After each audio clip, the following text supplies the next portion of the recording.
In this video, I want to show you how to, if you know how to draw standing waves, I'll show you how to calculate the wavelengths, okay? So concept 0 is that a full wavelength looks like this. This is one full cycle of the sine wave. And we draw it to make it look like footballs, and that's because it goes back and forth, right? It's going up and down like this. Uh-oh, I'm in red pen land, right? Okay, it's moving up and down like that. And we draw it to look like this. This is one full wavelength, okay? Now, one full wavelength looks like that, and the smallest unit of currency that we ever get is a quarter wavelength, and it looks like a wine glass or a water goblet or whatever you want to call it, okay? That's a quarter wavelength, and these standing waves never divide a wave smaller than that. You either have an antinode or you either have a node, sorry, or an antinode, okay?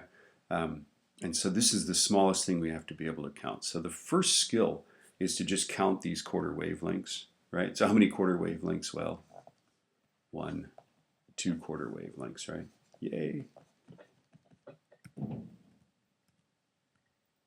How many quarter wavelengths? Well, 1, 2, 3. There's 4 quarter wavelengths. Yay. Right? How many quarter wavelengths? This is one end fixed, right? Well, 1, 2, 3. This is a weird one, right? 3 quarter wavelengths is the answer.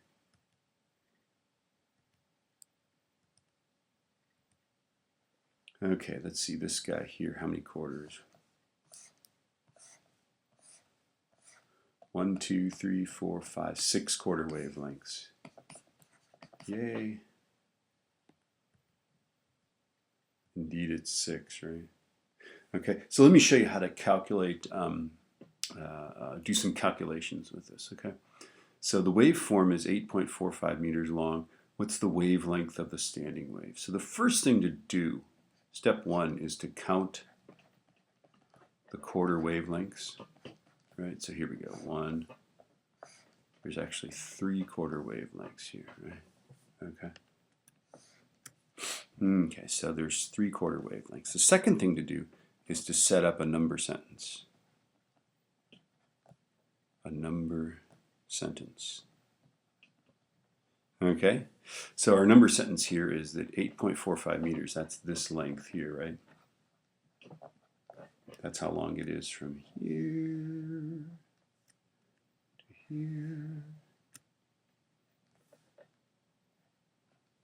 Okay, so I just say 8.45 meters equals 3 quarter wavelengths. 3. Yeah. And then the third step is solve. You let your math guide you, right? So if 8.45 is 3 quarter wavelengths, then of course the wavelength is 4/3 of that, right? So 8.45 times 4 divided by 3 is, lambda equals 11.2666666 meters, right? Okay.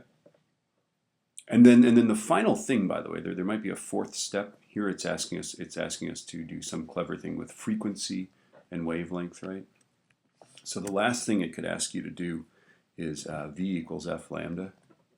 Remember that formula, right? That's the key formula in all of physics, in all of wave physics, right? Okay, so now we want to find the wave speed, right? So V is equal to the frequency, 30.4 hertz, right? Hertz, that's cycles per second, right? Times our wavelength, right? 11.266666666 meters, right? So let's see, that times 30.4, whoops, 3.4, no, 30.4. And I get 342.5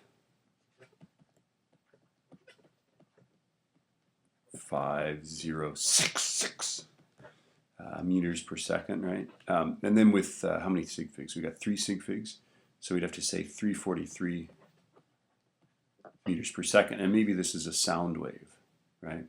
This could be a sound wave going on there, right? Okay, So that is in short what to do. Divide it up into quarter wavelengths, set up a number sentence, right, and just say, whoops, okay, I'm failing.